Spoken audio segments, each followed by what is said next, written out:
kalaupun anak bisa ditanya, dia mendapatkan orang tua yang super sibuk atau orang tua yang pemarah atau orang tua yang emosional, dia pasti akan menjawab, kenapa aku dilahirkan di keluarga ini.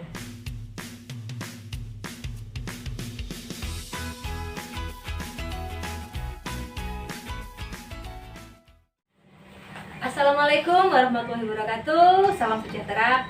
Halo, apa kabar semuanya? Nah, kembali lagi di channel Ica Subagio. Kali ini saya tidak sendiri, saya ditemani oleh salah satu praktisi pendidikan di Balikpapan. Beliau adalah Bunda Surya Dwi Sartika. Iya. Assalamualaikum Bu. Waalaikumsalam. Ya, apa kabar? Alhamdulillah baik. Bu ini Bu Dwi, panggilannya Bu Surya saja. Oh, Bu Surya, ya. Bunda Surya ya Bu ya, biasanya dipanggil ya. Bunda Surya ini salah satu ini ya praktisi pendidikan di Balikpapan. Apa saja Bu yang telah ditekuni selama ini? Banyak ya. Jadi salah satunya juga kemarin baru jadi pengajar praktik ya. Ya, kita sama-sama ya. Pengajar praktik untuk jenjang TK di Iya. Balikpapan, terus juga penulis buku lah, sekarang lagi menekuni penulis buku, pelan-pelan merambah gitu. Terus juga Menulis buku iya. tentang parenting, tentang anak-anak ya, terus juga antologi gabungan sama teman-teman juga seperti itu. udah berapa buku Bu yang sudah terbit? Belum, masih proses. Oh iya, semoga lancar ya Bu ya. Karena saya baru menekuni. Oh iya, saya tadi Baru menarik menekuni. dari tentang pengasuhan anak Bu ya. Nah, kayaknya kalau ini kita dalam kehidupan sehari-hari tidak lepas dalam pola pengasuhan anak ya Bu ya. Jadi itu yang sudah Ibu tulis tentang apa saja Bu?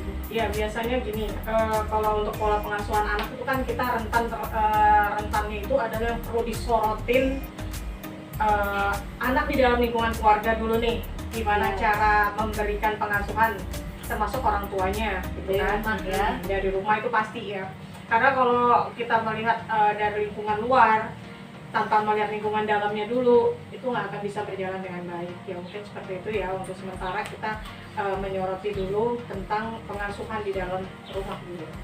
Jadi itu harus dilakukan segini mungkin. Iya. Misalnya dari Ibu kan juga termasuk kepala sekolah di salah satu TK.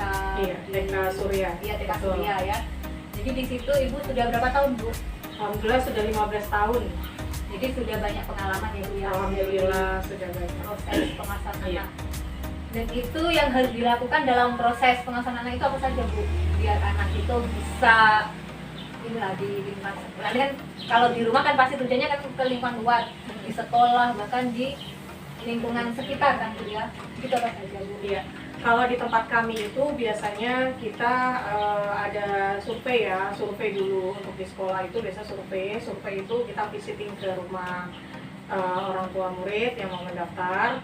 Tapi biasanya itu sih kalau pandemik ya. Tapi kalau tidak pandemik itu biasanya sebelum mereka mendaftar itu kita tanyain dulu nih, kita konselingkan dulu, kita tanyain dulu tentang pertama misalnya anak ini ada penyakit nggak, sakitnya apa, itu pertama. Kemudian alergi makanan nggak, nah terus kemudian bagaimana di rumahnya, di lingkungan rumah dia seperti apa, apakah dia hiperaktif kah, atau dia pendiam, atau dia seperti apa, pemarah atau bagaimana, itu kita tanyakan.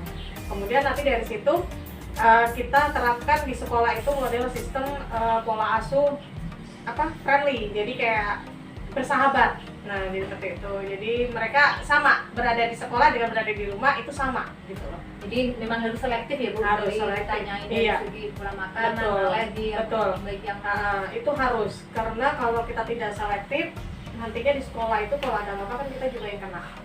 Kita juga nggak akan bisa membuat anak ini istilahnya tuh fokus, konsentrasi. Kalau misalnya itu tidak kita tanyain. Tahu-tahu nanti anak ini sakit, kita bingung nih, loh kenapa bisa sakit ini, tapi kita belum nanya sama orang tuanya, nah, kan seperti itu hal-hal yang harus kita tanyain dulu pada orang tua. Nah, itu memang sangat berpengaruh ya. Pengaruh. Dampaknya di situ kalau misalnya di dunia anak-anak mungkin ya di usia 5 tahun, 6 tahun, 7 tahun gitu ya Bu. Dari usia 2 sampai 6 tahun. 6 tahun. Iya. Ini misalnya nih kan kasusnya kan tidak hanya yang anak seusia gitu kan Bu, ada yang usia ABG, remaja. Iya. Itu bagaimana lagi Bu? Mungkin pengasuhannya. Iya. Jadi kalau pengasuhan pola asuh anak-anak sama pola asuh yang dewasa atau ABG itu beda Bu. Jadi kita itu kalau yang anak-anak ini kita menggunakan sistem sabar, pasti ya. kemudian kita harus bisa menjadi dia, menjadi anak ini gitu.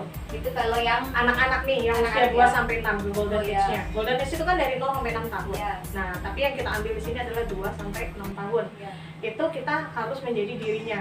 Kenapa kita harus menjadi dirinya? Pada saat si anak curhat sama bu gurunya, kita tidak boleh cuek. ya, Jadi kalau dia curhat, saya gini nih, bu guru, tadi di rumah aku makan nasi. Nah, kita harus bisa menimpalin, makan nasi apa? Kita harus tanyain dengan wajah yang senyum.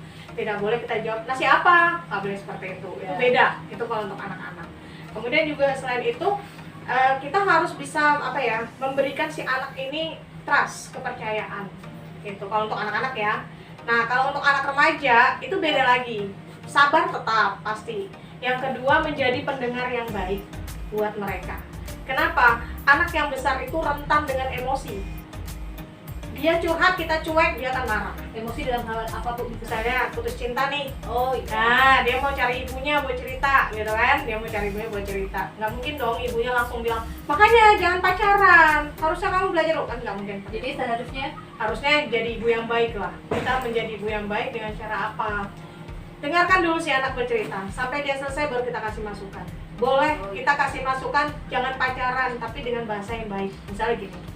Nah, kalau sudah tahu akibatnya dari berpacaran, terus putus, sakit hati, nangis, terus maunya apa?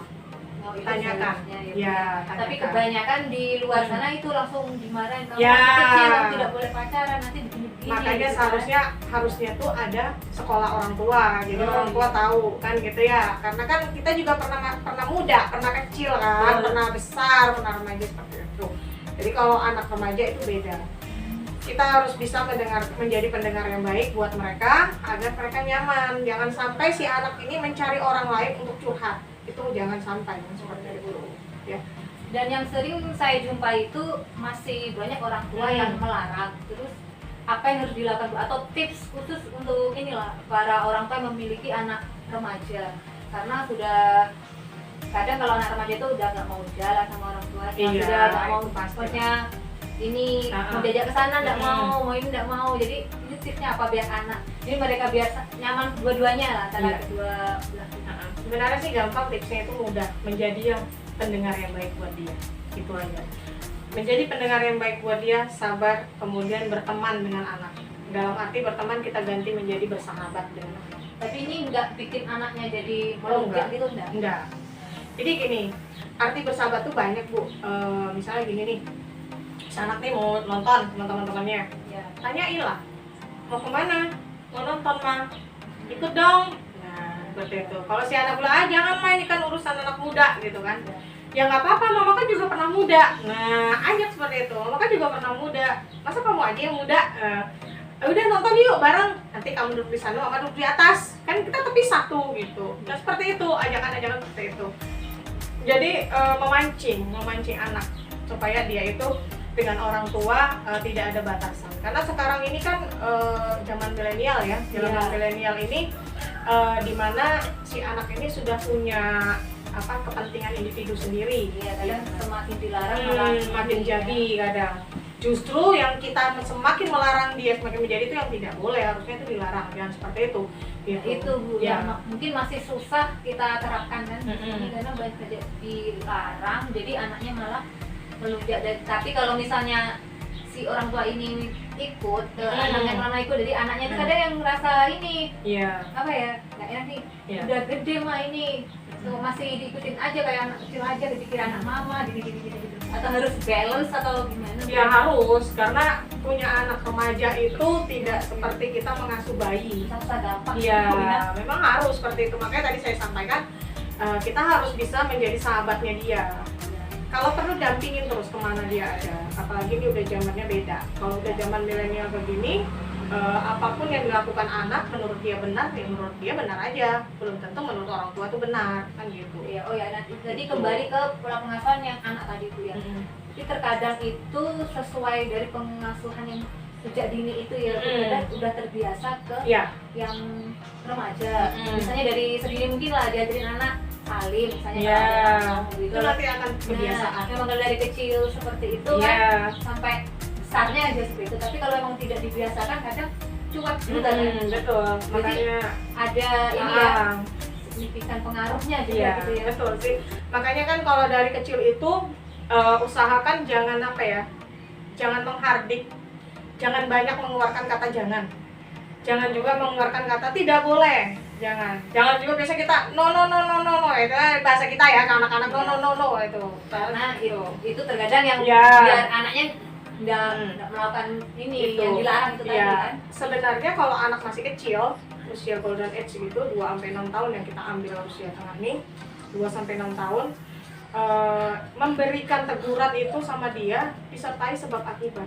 Contoh, si adik pegang gelas nih, sudah habis gelas nih kaca. Si anak kan nggak tahu nih bahaya apa enggak. Iya. Kita ikutin lah dia. Adek, sudah habis airnya di gelas. Sudah mah, misalnya anak umur 3 tahun atau 4 tahun. Sudah mah. Ya udah, kalau sudah lihat mama. Contohkan, ini gelas mama, ini gelas adek. Yuk taruh di sini. Seperti itu. Jadi jangan asal dia pegang gelas kita liatin. Taruh di mana tuh, jangan seperti itu. Kita ikut. Di sini kan Bu Surya ini salah satu praktisi pendidikan, pasti bisa melihat ya. Jadi pendidikan itu tidak hanya di sekolah saja, Tidak gitu hanya ya. di sekolah. Justru yang lebih banyak adalah di keluarga. Karena gini, di usia 2-6 tahun nih, kalau anak ini selalu dicecar dengan kata-kata tidak boleh, jangan, nono atau apapun itu tanpa dia diberikan sebab akibatnya, alhasil nanti anak ini besarnya akan bangkang. Oh iya. Apa yang saya lakukan, kenapa dilarang? Saya kan ingin mencoba. Seperti itu. Justru anak di usia 2-6 tahun itu adalah anak mencoba. Benar. Gitu. Biarkan saja dia mencoba, asal tidak membahayakan. Dilihat rambu-rambunya kita sebagai orang tua. Justru itu ada ibu dan ayah. Kalau anak sudah melakukan hal yang nggak masuk akal, tapi ibu dan ayahnya diem aja, itu kesalahan juga dari Jadi orang tua. orang tua itu gitu. harus kompak ya, Harus, antara ayah dan harus. ibu. Jadi tidak harus Harus. diserahkan ke ibu saja Orang biasanya. tua harus kompak. Karena ayah merasa udah Iya. ini ya kerja gitu kan. Jadi memang ayah ibu Iya, memang itu harus. kompak.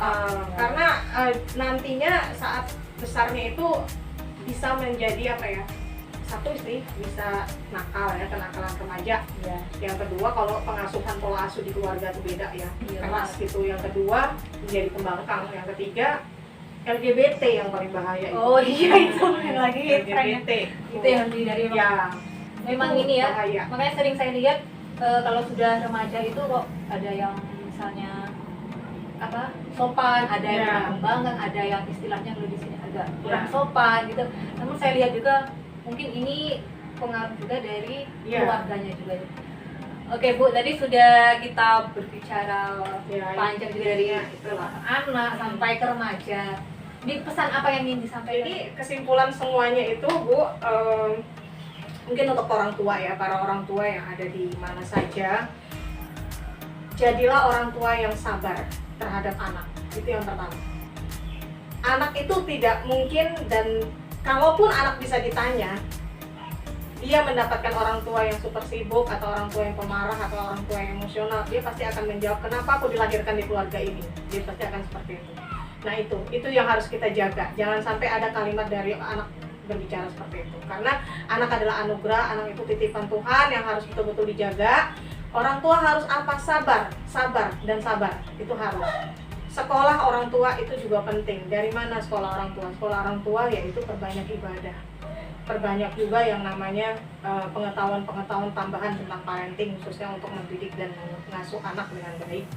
Kemudian yang ketiga itu juga yang bisa saya sampaikan untuk para orang tua, berikan alasan ketika kalian para orang tua melarang anaknya melakukan suatu kegiatan yang membuat kalian berpikir itu negatif. Seperti itu. Kasih alasan, sebab akibatnya apa. Agar apa nih? Agar si anak ngerti, oh ini tidak boleh dilakukan. Apalagi kita memberikan kebebasan kepada anak yang masih usianya 2-6 tahun. Nah seperti itu. Kemudian yang terakhir ini mungkin untuk orang tua juga harus kompak. Jangan bertengkar di depan anak, karena anak adalah peniru yang ulung.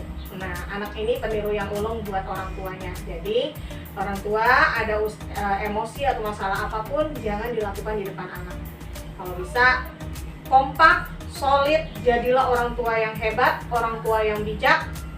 dan orang tua yang luar biasa. Disitulah nanti kalian akan memetik bahwa amanah yang dititipkan Tuhan ini berhasil untuk kalian di surga kalian. Baiklah, sampai di sini dulu perjumpaan kita. Sampai jumpa di lain kesempatan. Terima kasih Bunda Surya. Sama-sama. Wassalamualaikum warahmatullahi wabarakatuh.